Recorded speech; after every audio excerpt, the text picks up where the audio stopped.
You're listening to God, Law, and Liberty with David Fowler and Gary Humble. We're putting culture on a collision course with the truth. Welcome to another episode of God, Law, and Liberty. I'm Gary. And I'm David. And we're excited to have a very interesting and I think very timely conversation today. Yeah. Of course, having to do with the coronavirus. But,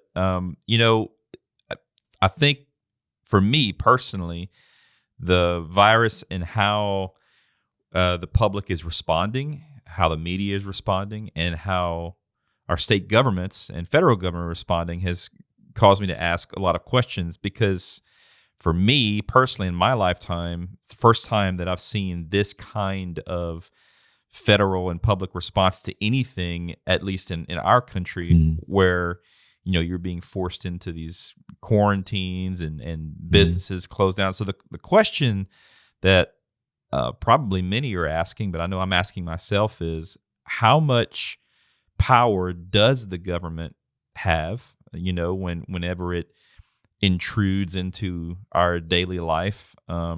Who has the authority to really make those decisions? And then, of course, when it comes to the church, actually I'm helping a few churches now kind of set up live streaming, just because we're in a new season, where you can't really go to church. And so anyway, a lot of evangelical churches are shutting down weekend services and trying to comply with, what states are requesting, but how far do we go with that? So that'll be a really good, I know you've got some insight into that, but that'll be a really good, and this actually harkens back to some prior episodes on, what sort of powers constitutionally does the government nature of law, have? liberty. Yeah, absolutely. That would be a great name for a podcast, God, Law, and Liberty. Yeah, go figure. Go figure. Anyway, no, they're great questions. And one thing that, I often do that I would encourage our listeners to think about first is really the distinction between power and authority. We often use those words interchangeably, but they are different. Because I might have you might have the power to overwhelm me physically and beat me to a pulp here in the office if I make a suggestion to you, but you would be doing it without authority. And so we have to get authority and power differentiated, because there are a lot of things we could do, a lot of things we can do, because we have the ability to do them. But the question is, should we do them? Do we really have the authority to do them? And so we need to then make sure that we keep those things distinct, but we also then make sure that they are aligned properly. So the scripture, for example, gives us in Romans chapter 12, towards the end, it says, "Now look, do not execute wrath and vengeance on other people, for vengeance is mine. I will repay, says the Lord." Okay? So I'm not going to go over there because Gary said something bad and I'm going to take it out on him. In chapter 13, he begins about the civil magistrate. And he says the civil magistrate, though, is my messenger, my minister of wrath, to execute my vengeance. It does not bear the sword in vain. So he clearly gives the civil government a certain form of authority to do things that I do not have. So vigilante justice, for example, we might cheer it in the movies that, some guy got ripped off and the police didn't care and he went out and killed all the bad guys. It makes for great, movies. But that would be an unbiblical response, because that's not my authority to carry out. But the civil government can impose the death penalty, and it has that authority. It's not an abuse of power. So while it would be an abuse of my power to kill you if I were stronger than you, it would not be an abuse of power for the government to kill you by the death penalty, as long as it's operating under due process, under its due process, and so on and so forth, which would be subject to ultimately the overarching government of God in His moral law. But that's just the first thing we need to, remember in these conversations: the distinction between power and authority. So the The question, for example, became more acute in my mind. I got an email from my counterpart in Massachusetts. The governor of Massachusetts yesterday, I read the order, ordered that all gatherings of 25 or more people that would be in any one place or room, such as auditoriums and so on and so forth, could no longer meet, including faith events. So in essence, if you got a little storefront church with 15 people in it, I guess you can meet, but most churches will have more than 25 people, and he said, no more worship services.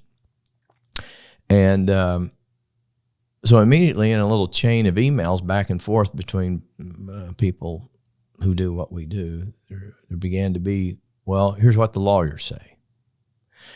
And here's another distinction I think we need to draw for our listeners, the distinction between, again, what you can do and what you should do. Mm-hmm. Yeah. And so the lawyers be talking about what the civil law says. And that's what the civil law would allow you to do, what the law says you could do or you can do. The question is, do we always obey the civil law? Right. Should we always obey the civil law? Right. So how do we think through that? I think that's some of the questions that are going through your mind, is just how far can the government go and what's too far? And as we get into this discussion too, I want to make sure, because I know people have varying opinions on where we are, including myself. And while in this discussion, or probably in any discussion on this podcast, we're not going to get into all the conspiracy theories, associated with COVID-19 and where it came from and what it's like.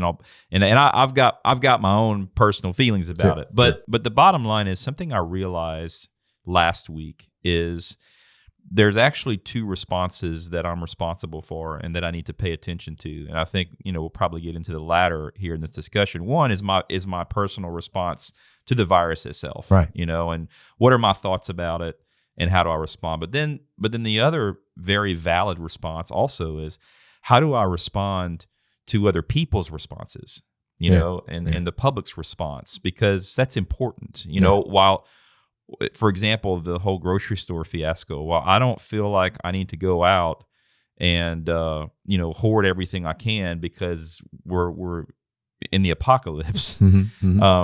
I also realize that other people are feeling that way, and I just need a pound of ground meat. Yeah. Anyway, so part of that I want to frame is, we're not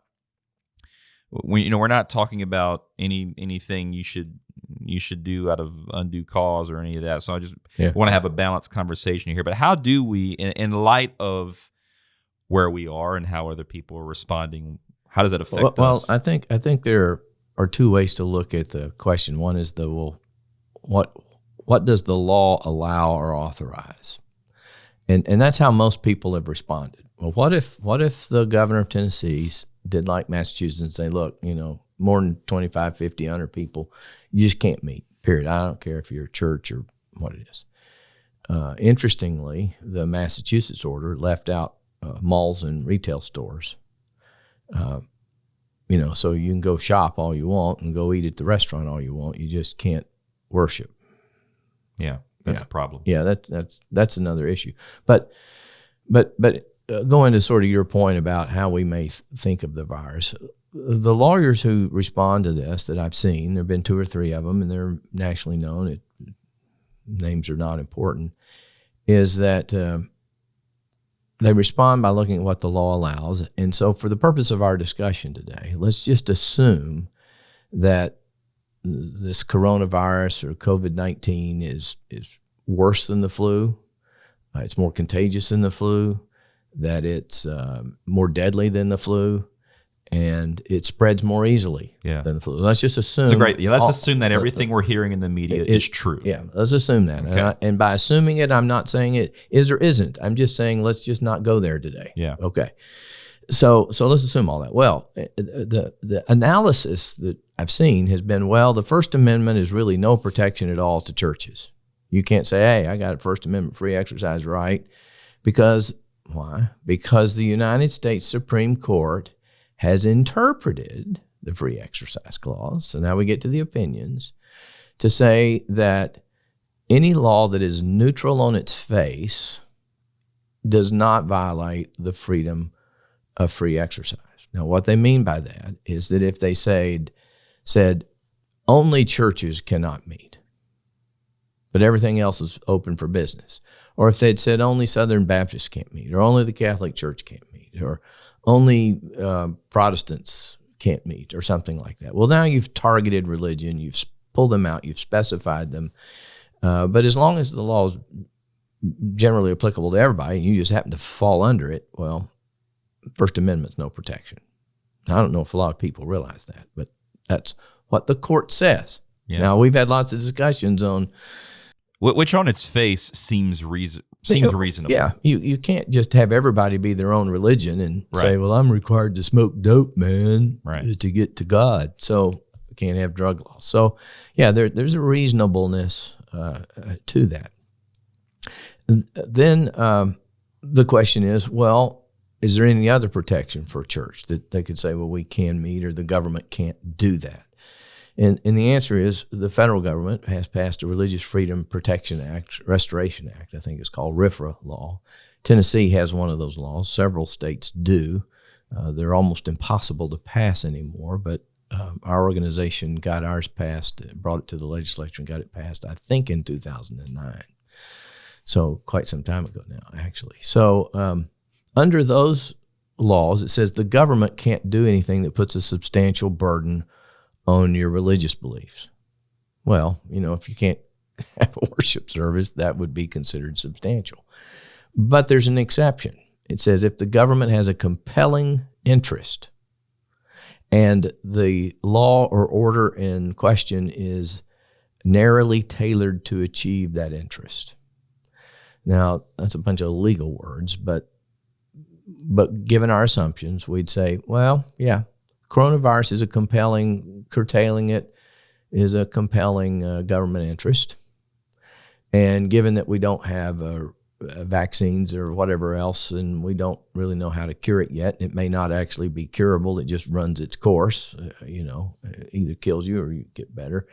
The only thing we know how to do to slow it down is social distancing, is I think the term of our new hashtag. Yes, the new hashtag. Social, don't get around other people. Well, then when the government applies that law, they'd say, well, that's narrowly tailored. It's now you might say, well, it's too broad that it shouldn't apply until there's 100 people or something like that. But courts would probably defer to the government's assumption that this right now is the only way to really curtail this thing, is keep people apart. So you may find that order would be valid. So there's your good legal, constitutional, statutory analysis. But now let's go a little deeper. Yeah, well, and before we go deeper into kind of the God part of the God, law, and liberty of this discussion, let's also talk about who has that authority, because I've kind of wondered that, and I think Trump, to some degree, the president is under fire because he's not doing enough. But and again, we've talked a lot about this on previous episodes, that the federal government versus state governments in this scenario, the federal government is a government of enumerated powers. That's right. It only has the authority to do what the Constitution specifically says it can do. Right. And it should not assume any authority beyond what the Constitution already enumerates. That's right. States are different. That's right. They're completely different. States can assume authority. The check is that the federal government has some authority to limit their assumptions. That's right. In some cases. And the reason is states, except for Louisiana, are common law jurisdictions. They acknowledge that there is a law that exists prior to the positive enactments of a legislative body or the decision of a court. So we have authority that exists outside of statutes to prohibit murder and do all kinds of other things, tax and so on and so forth. We don't have to have it enumerated. But if you elected a Congress but did not include the powers section, we'd have a Congress that couldn't do anything, because the federal government's not a common law jurisdiction. It has no ability to do anything except what it's expressly be given to us. So I think what you're kind of getting at is the president operates under that same Constitution. Of course. Yeah, there's some things he can't do. And that's an important check on liberty. Right. For instance, if I really, really wanted to go to church and I lived in Massachusetts, well, I could maybe slip over to New Jersey or drive down to Kentucky or someplace that's not closed church services. We had some people at our church on Sunday that I overheard the pastor was talking to, and they go to a different church, but their church had closed. And I don't know if they had anything online or not, but they looked for a church that was open and came. Yeah. You know, so federalism is good at that point. You know, Right. If you want to be protected from coronavirus, move to Massachusetts and hunker down for a while, because nobody's going to be around you. And as I understand it, correct me if I'm wrong, if our federalism powers are working the way they should, the authority as to whether or not we're quarantined or the number at which we limit our gatherings, all of those types, those are state powers. Those are not enumerated powers of the federal government. No, so they're not. we should not be looking to President Trump to issue a national quarantine. The federal government really doesn't have an enumerated power to issue a national quarantine. I guess it could issue martial law. Yeah, there would be provisions that's for a martial whole nother law. level. And Congress gets away by doing a lot of things under the commerce power. You know, that's how they justified, the civil rights laws and many other things. Is well, these have an adverse effect on interstate commerce from state to state. So Right. under Those that types of power, things, yeah. But in this case, we're yeah. looking to the federal government for resources and maybe guidance. Yeah, But yeah. it's our state that's exercising their authority really in these quarantine conversations. Right. They have authority over what the state does, and so the state can act even if the federal government didn't act to protect us from disease and so on and so forth. So yeah, that's another important point here is we need to distinguish between the federal government and the state government. But now the bigger question comes to, should the government, civil government, tell a church it cannot gather to worship? And what's our response? And what's our response to that? And I want to go back to one of our first podcasts where we were talking about what the nature of law itself. And our listeners may remember, but William Blackstone had defined law in its general sense, just in generally speaking, as a rule of action prescribed by some superior that the inferior is bound to obey. And we discussed the fact that accords with our experience, with reason, that I don't have to obey somebody who's not superior to me, upon whom I'm not dependent. We talk about how that works in our families. Our children are very obedient, and then they reach an age where they think they're superior, and then there's a point where we clearly are not superior. We should be owed honor as parents, but we don't obey our parents at that point when we're often married and so on and so forth. So if we take that definition, that law is a rule of action prescribed by a superior that the inferior is bound to obey. You ought in good conscience to obey, not just for wrath's sake, as Scripture talks about. Because that gets to the question of do I have enough swords, militiamen, and everybody to carry out my order? Yeah, okay, I'll obey. I don't want to die over this. But the question of should. Well, what does this then say about who the superior and the inferior is if the government says churches must shut down and the state says, and we must obey? We must obey. Not that we choose to obey, but we must obey. Well, what is that saying about who the superior is, who the inferior is? It's saying, well, the civil government really has an authority that under which the church exists. And that's a problem for me. It doesn't mean that a church couldn't obey that order. It doesn't mean that a church necessarily should obey that order, shouldn't obey that order, but it does mean that a church should not feel like it must obey that order. There's a why component. Yeah, there's sort of a why component here. And so the government is saying, well, our interests and our needs trump the needs of God's people to worship. And we had a situation like that once before. It was a conflict between Moses and Pharaoh, where God says, go down and tell Pharaoh that I want my people to go out and worship me. And Pharaoh said, no, I have authority over that. Well, you're going to learn that you don't really. But that's okay. Your heart will just get harder and harder against God because you really hate him. But we're going to go worship God. And sure enough, after 10 plagues, they went out in the wilderness. And they took from the wealth of the Egyptians. So government's always tried to assert its absolute authority over God and over his people because fallen people are at enmity with God. They hate God. I'll tolerate you. Remember we had discussions about toleration versus freedom. Yeah. I'll tolerate you. But the very notion of tolerism implies I'm really the one who makes the decision as to how much I'll tolerate. And the church needs to realize that in these situations, that's the bigger question, not just the legal one. Does the government have an authority under civil law to do that? The question is, does the government have an authority from God to do that? And I think that piece is what caused me concern because this past weekend, because we're right in the middle of this thing sort of heightening, right? Yeah. And, first it was gatherings of 250, then it was 50, now it's 10, at least here in Tennessee. And the thing that frightened me, I guess, is almost, I saw some churches that I'm familiar with across the country almost immediately respond. Well, our governor said such and such, and so we're not having service this weekend. And not that was an inappropriate response. Maybe it's a perfectly appropriate response.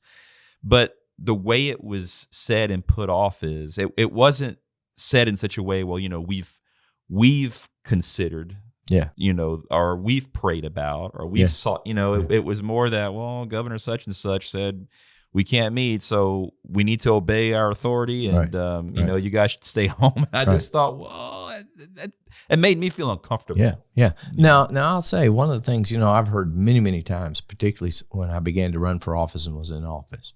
Well, God has ordained the higher authorities. He's ordained government, and we're called to obey the civil authorities. Right. So if the government tells us to stay home from church, we should do that. Well, this is where it gets a little different from the government says pay your taxes. It's like, well, I think they're ripping me off and wasting my money, but I'll pay my taxes versus I'll go to jail over it. But now we're talking about worshiping God, and here's where I would say the statement that we should obey the higher authorities has been worked out over centuries of fighting and actually war over how far that goes. And the point of Scripture is that God has authority over everything. It is a God-centered theology that said God's jurisdiction is plenary and it is over all things, it's universal, and it does not change or vary. And he establishes what authorities other authorities may have. That's the story of the centurion who said, look, I get it. You can tell my servant to be well because I too can tell people to do things, not because I'm boss, but because I'm under an authority. I'm under an authority. See, we rebel against the notion of being under authority. He recognized that the power to do what he was able to do was because of an authority that he was, in fact, under. That's right. Yeah. It was higher than him. Yeah. And so ultimately, all Christians would say God's authority always trumps human authority. Now, does this provide to just every Christian, being a law unto himself? No, it does not. But when we are compelled to do something that God's word prohibits us from doing, or we're prohibited from doing something that God's word calls us to do, then we have a conscience issue. We have a problem. Now here's another little thought which you and I hadn't talked about. So just bear with me here Uh-oh. and join in. Not that we've talked about all these thoughts, but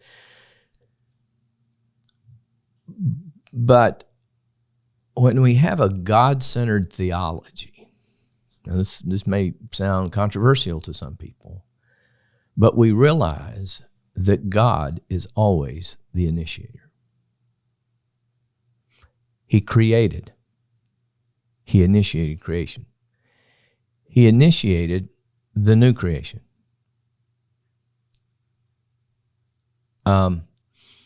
So God is always the initiator. He's the one that leaves the 99 and goes and looks for the other.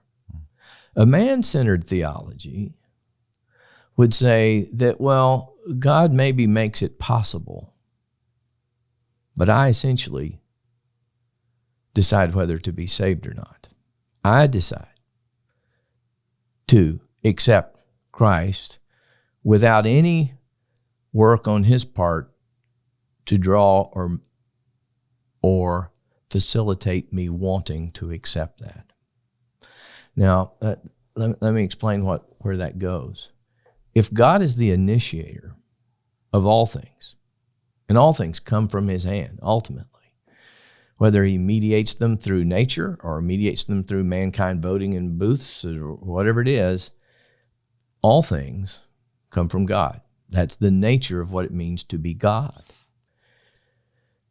But we like to leave some room for us, thinking that if God really is sovereign, then man loses his free will. And so it's easy to then begin, when we want to preserve this bit of freedom and deny God total freedom. Now think about that. God doesn't have total freedom because I have to have some freedom. So I've already split the notion of freedom away from God. God is not free to do certain things because I have free will. Then it's easy to forget that it is God that calls us to worship and not we ourselves. God calls us to worship, and we respond to God's calling with joy and gratefulness to worship this God who we once knew in darkness and could not know and were at enmity against, and whose wrath we were under, who now brings us peace and reconciliation through Jesus Christ. But if I call myself to worship, if I'm thinking I'm calling myself to worship because I set the time of the event and I plan the schedule for, well, we're going to start with a prayer and then a Bible verse, 3 songs, then an offering, then a blah, blah, blah, blah, and then the sermon, and then a benediction, we think that we're the ones calling ourselves to worship. And God's responding to us. You see the difference? Now the question is, when you get to worship, now I'm talking about worship, not having a discipleship class per se or something maybe. But God calls us to worship. When he calls us to worship, we respond. That should be our response. I want to worship. Now, I can worship by myself, and I try to do that every morning. I can worship in small groups, less than 25. Yeah. You have house. But God says, do not forsake the assembling of yourselves together, because my people as a whole come together. There is a body that I'm creating, of which all of you are members and parts. And so really then when you begin to think about it that way, it is civil government saying, God has called you to worship, but my authority exceeds his authority, and I call you to stand down. Now that's a big thought. Yeah. But you see, when you think you call yourself to worship, it's easy to say, well, we won't call ourselves to worship, because it's we who are doing the initiating. It's we who are making the call. So when the governor says don't do it, we decide not to do it. Because you see, we really have a man-centered theology, not a God-centered theology. I'm going to worship God, but it is in response to who God is and his call to worship him. And I don't know how to worship him in spirit and in truth apart from him. My mind is darkened. And so we really have a very important question here of, should Governor Lee ever do this? I would say to Governor Lee, no, you should not. You can encourage churches to do it. but say we will respect your decision and let God exercise his own judgment as to how you've exercised your jurisdiction. And now I would say to a church, we could become arrogant and impudent and assume that we can tempt God. Because God is sovereign, I'm going to get together and we're going to start instituting now, just to prove how religious and Christian we are, we're going to start greeting each other with a holy kiss from now on. Yeah, that's the other extreme of the pendulum swing. That's here, right. Is one, we just are completely subservient to the government, and the other, we're scared to death all the time, and the other's tempting God by saying, look what I'm going to do, and you're going to protect me. Well, here's the beautiful thing. That the snake handling. Yeah. And here's the beautiful thing that I've come to understand over the last several years is how, in my own mind at least, to reconcile the sovereignty of God with the freedom of man. I indeed act. I make choices. I make them according to my own will, what I will to do. I'm willing to sit here and talk to you today. I make those according to my own affections in my heart. I enjoy doing this. If I hated it, I might not will to do it, okay? And I volitionally choose to do that based upon those things. And God is, I mean, this is an astounding thought, but when we really think and meditate through Psalm 139 about, before there's a word on my lips, you know that, and you've numbered all the days that I have to the very last one. And in a God-centered theology, all things come from him. So you would say, here's the thing, God, I'm going to act. But you, knowing all things and having known them before they were, they exist because you exist. You have this ability to work according to my means, above and beyond means, or against means. Now, what did that mean when the Puritans said that? What they were saying is God has given all men natural reason to sit here and say, well, you know, I can't catch something if I'm not around anybody that's got it. And we can all reason to that. I mean, you know, it doesn't take some supernatural light of revelation to say, if I'm just not around people, I won't get sick. Now, how far we go, you know, is matters of prudence and experience and reasonableness. You know, all those things factor into how far that goes. But every man can know that. And so God gives us these means by light of natural reason, we might say, to say, you know, we're not going to have church this week.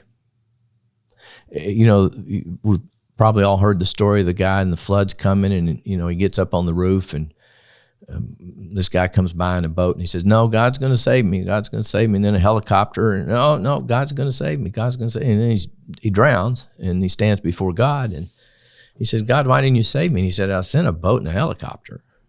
You know, that's why you drown. So God uses those means. We should respect those means. We should not tempt God to say, I'm not going to use the natural means that you gave me and make you do a miracle for your glory.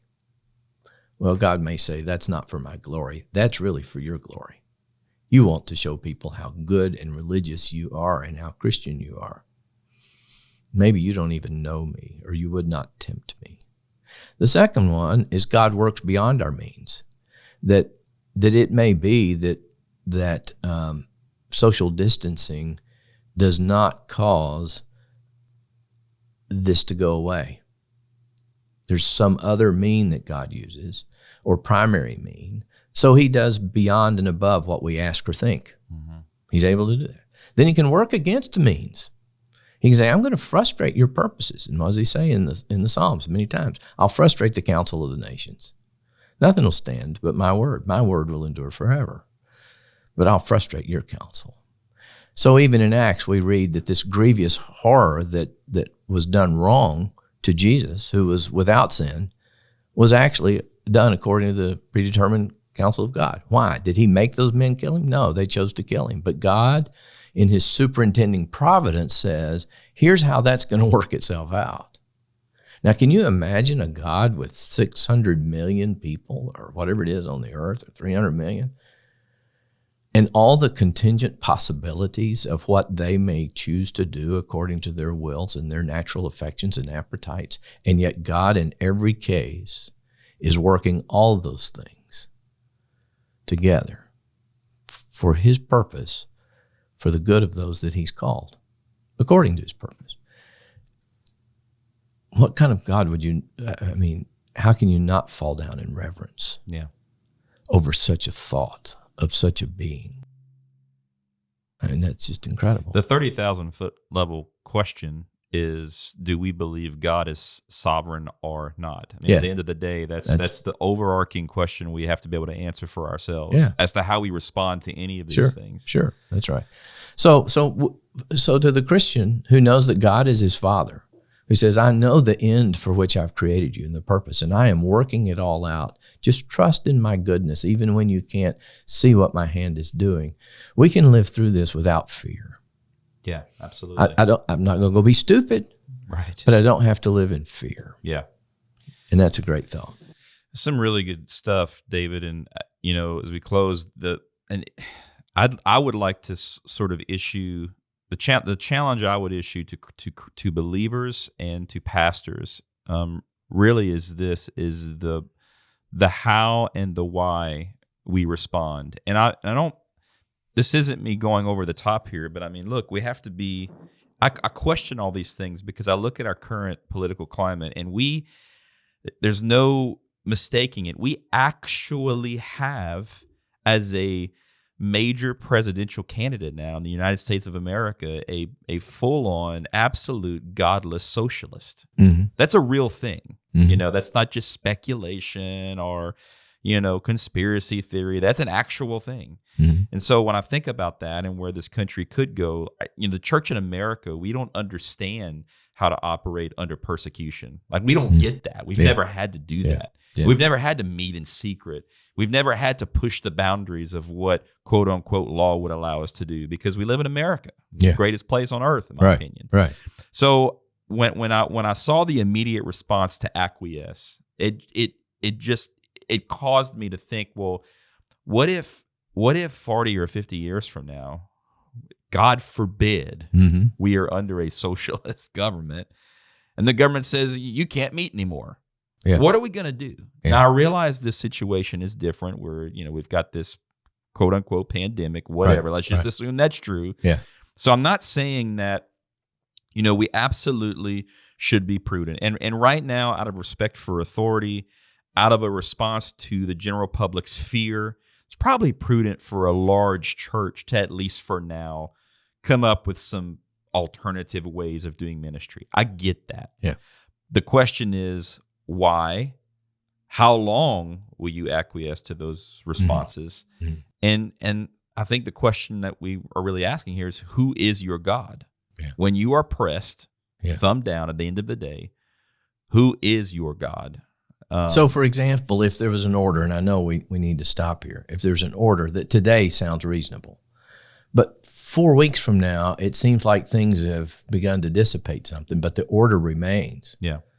At what point will you say, no, we're going to resume our services? I'm not waiting for the governor to rescind that order. Right.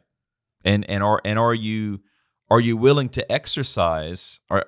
Part of what we do in this podcast is help people to really understand how our government does work and the rights that we do have, not just to suppose that the people in authority actually know what in the world they're doing. Yeah. Oftentimes they don't. No.